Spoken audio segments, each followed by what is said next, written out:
Ken Wild Bill Kelly may have been from Bowling Green, Ohio, but it's fair to say the community of Mount Pleasant has adopted him as their own.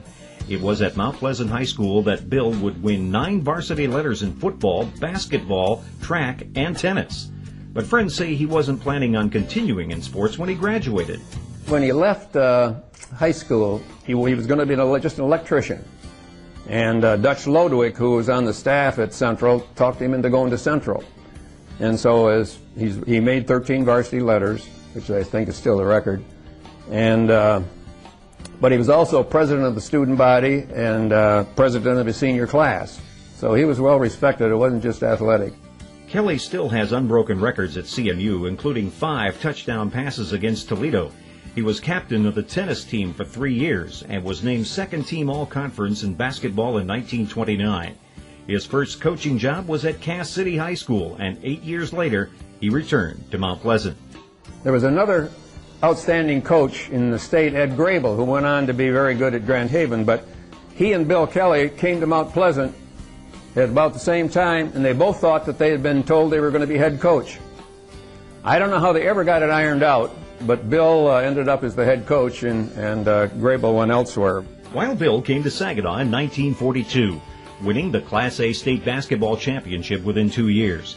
He and his Lumberjack teams won 7 Saginaw Valley League cage titles and a total of 25 district and regional championships.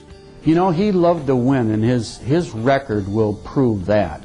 But I think most importantly, he wanted to build young men, young boys into men.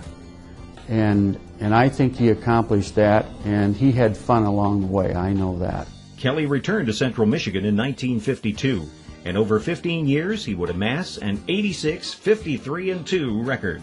After he left Arthur Hill and came over to Central in '52, he coached 16 years, had 7 league championships in football, 2 league championships in tennis, and everybody knew Bill Kelly. One day I saw Coach Kelly in his office. I said, I got a question to ask you. He said, what is it? I said, can we practice more on our passing game? He looked at me and he said, can Wallace catch the ball? I said, yeah. He said, can Arsenault catch the ball? Yes. Can Beach catch the ball? Yes. Can O'Neill catch the ball? I said, yes. He went through all the receivers. He says, can you throw the football? I said, yes. He said, then what the hell do we have to practice on? So I didn't say any more. I walked out. Thank you, Coach. And that was it. You know, I never saw him cuss or swear. And he had other ways of getting even. He would stand in our huddle and he would call the plays in practice. And when he had a point to make, he would call the plays loud enough so that the defensive team would hear the signals, and they'd fill those little holes before we would run the play.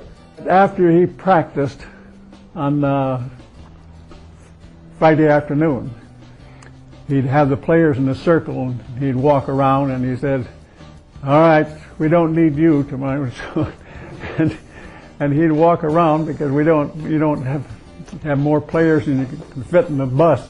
No one really knows for sure why he was named Wild Bill, but most believe it wasn't for his reputation on the field. The stories about Wild Bill Kelly are, many are untold yet. It's just the little things that happen. He used to tell me that when we got to Saginaw County, he says he can go 85 miles an hour, no problem.